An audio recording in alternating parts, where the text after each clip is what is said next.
Welcome back. You're watching Sports Tonight. We're broadcasting live from Channels TV Sports Center in Lagos, Nigeria. We're taking a look at everything that is going down in our world of sports. Might interest you to know that Nigeria's D Tigers at the Women's Afro-Basket Championships, they're doing so well. They've qualified for the quarterfinals. Today, they had a roller coaster ride over Guinea.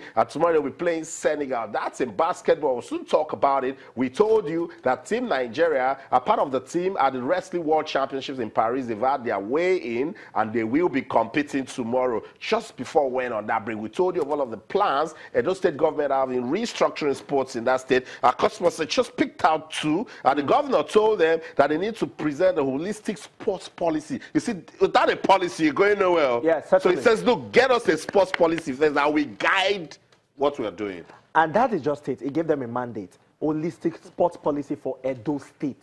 Now, of course, I want to believe there's a national sports policy. I want to believe. I do not. We've asked for it. My colleague Tayo Salam has been asking for the sports policy. Look, that's the problem. I hear we do have a sport policy, I think in 1990 or something. But we need to review it. But one, it's not even public.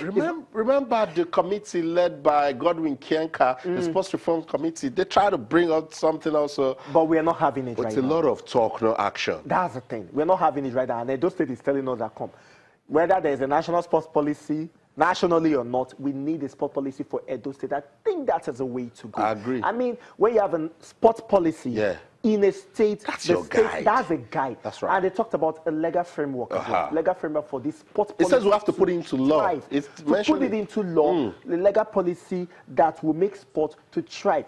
And I think that is awesome as well. I think that is awesome because if you keep doing this, you need to bring development to sport in Edo State. I can mention one or two states that have a sport policy. Lagos State has a sport policy, and that is why we have, developmental programs, developmental sporting events that are actually, and that is why it is easier for Lagos State to attract international competitions. Now, Edo State wants to do that. Now, the Okpekpe has actually opened their eyes a bit. Now, they feel that they can bring people here. They can bring people here. Now, they want the women's Super Four. Exactly. And the governor said, make it worthwhile. That's the thing. Now, what it means is that, facilities and infrastructures in Edo State.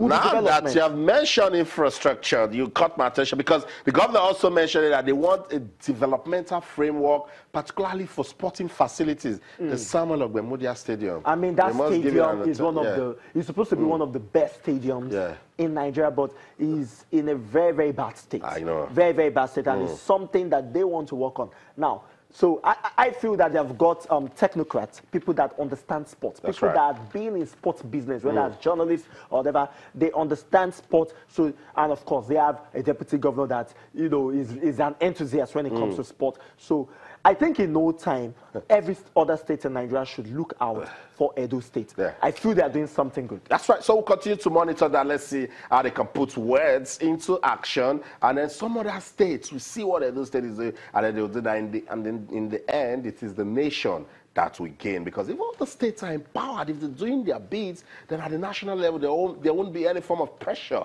So let's see if Edo State can make up to that. Let's talk basketball now. The 2017 Women's Afro-Basket Championship that is taking place in Bamako, Mali. What a story the Tigers are giving to us. They had a blowout victory over Guinea Cosmos, who wins 106 to 33 points. 106. Yes, someone say Guinea, they are the whooping girls of the group, but this D Tigers team, they are using this to tell people that, look, don't come close. That's a confirmation of the result there. Egypt lost to Senegal, the defending champions. By the way, Senegal will take on Nigeria tomorrow. That one ended at 361. DR Congo 42 to 52 against Mozambique. Tunisia 49, Cameroon 64, Central African Republic 38, Mali 98. And I think a game is going on right now. I think between Angola, I've forgotten the name of the country. But let's talk about Nigeria right now. And Nigeria has been winning very big in this competition. It's been a blowout. They've been winning for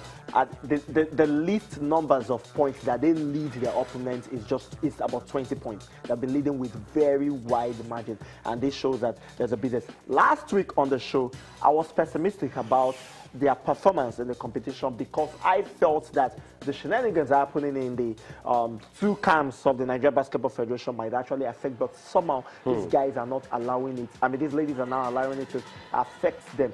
Yes, you could say that they have that American mentality because they feel that whatever is happening, let's do the job on the court. Now, don't forget, they are looking at something. They are looking at the World Championship next year in Spain. Yeah. They know that they need to get to the finals, and that is why they're winning everybody. They were the first to qualify. They are leading Senegal with points. 2 games to go. They had already qualified. Tickets in the bag. Exactly. They wanted to use this game to test team formation strategy, and they did it so well. Now, the big one is against Senegal. Now, they need to play Senegal. It's that game against Senegal that will determine how do we do in the knockout stage of the competition. That game against Senegal, and they need to really plan well. I like the fact that they have improved. Their shooting has really improved. They are doing double-doubles. They are the only team so far in the African Basketball Championship that are doing double-doubles. And it really showed well. Their 3-point is awesome. Their shooting is good. I mean, look at that. Okay, shot. so they answered you with that. Yeah, so that's it.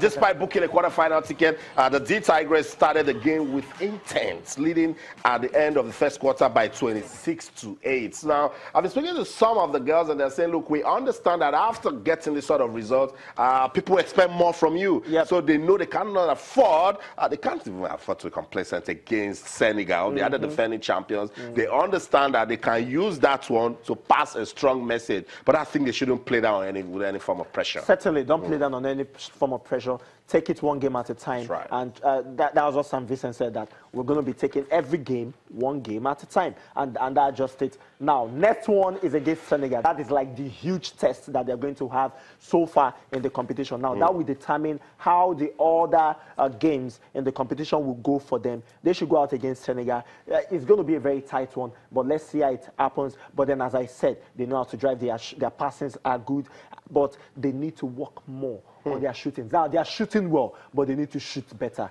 and that is just what we're saying. Okay, that's just what the girls were saying today, that they know Nigerians like Cosmos will want so much more, despite what is going on. So just want to wish the D Tigers all the best.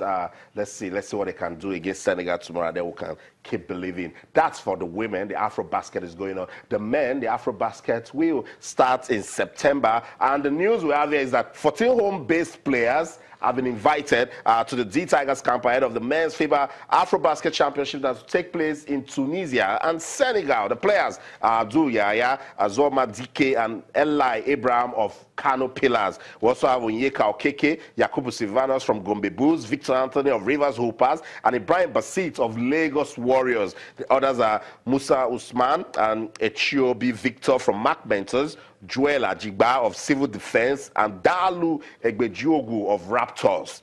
David Godwin and Oyeleye Olua of Kwara Falcons, while Timothy Ijiofe of Hoops and Reed completes the squad. The players are expected to resume camp on Wednesday, August the 23rd in Lagos. Cosmos, good one. We've been saying team. We want to see the team. At least if we see the team now, we will know that they mean business. This has actually shown that they've started their motion towards this competition. And the purpose of intent by the Nigeria Basketball Federation, all home base. That means that the issues with the foreign base has not been settled. Yeah. If you're inviting 14 home-based players, that shows that you're wanting to leave the foreign guys players that actually many of them won the competition for you. Now, they have not said whether there's going to be another camp in the United States. Okay. And probably they will pick some players from these 14 players to add up with that team to go for the AfroBasketball for male or something. But, you know, the issues, the change of coaches and all that actually affected, and some of these players, according to what I heard, said that they do not know who to play for because they do not know where to bring their loyalty from. But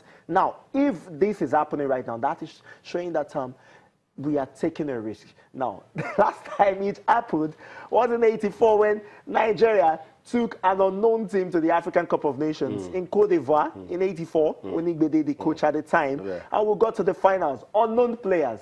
Now, the players that won the African Cup of Nations in 1980 didn't even go. Now, maybe this is what the NBBF is doing. No, what the NBBF is trying to do is trying to instill confidence on these players that are playing basketball domestically, because I would like it if they give a level playing ground and then some of these players, you know, actually show themselves big time, and then you drop them and take like 2 or 3. That's when we'll ask questions. Right. Again, we need to be independent customers, because we need to start cutting down on this foreign reliance. But they're Nigerians. No doubt. Now, listen. No doubt. But what we're saying is we understand that they play more basketball. Okay. But if you have 5, 6 persons here that are playing that same type of basketball, take them. Because that's encouragement. I understand. Yeah. I mean, frankly speaking, I understand. I feel about 5 of them should be able to be in the main. I think a number of them were in the last team that actually won. There you go. No, they took about 3 of them. But Cosmos, with reference to what you said about 1984,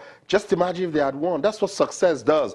Late Coach Stephen Keshi took a team that everybody questioned to South Africa. Well, I understand. Today. I do understand. I do understand. But the question is this. I mean, we analysts, we have to look at this. This team, they are good players and all that. I've seen 1 or 2 basketball, Nigeria Premier League basketball games on TV and, of course, live this season. And the issues I have has always been their shooting. Now, the question is, will these players be able to win or to defend the Afro basketball title that we have? I'm just saying that's $1 million question. Yeah, I think everybody should answer questions that. Questions are questions, but I think it's still a system problem.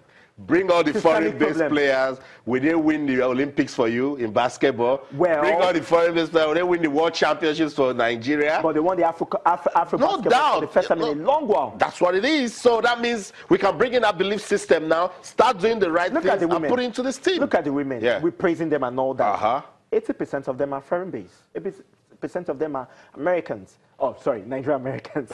And, of course, they play good basketball. You need to see the synergy. There are some local-based players there as well. You need to see the synergy. Kechi Akashili is doing so well. She plays for First Bank. I agree. You know, and we had some of the local players join the team. And whether you like it or not, everybody cannot be part of a team. Certainly. But those local players, they rubbed shoulders with them. They showed them that let's just see how it goes. We can play basketball. Let's just see how it goes. So that's the update. 14 home-based players have been invited to the D Tigers camp ahead of preparations for the FIBA Afro-Basket Championship. It will take place in September in Tunisia and Senegal. I want to wish them all the best. Let's see what we can do with that one. We love what the ladies are doing. The men, do more.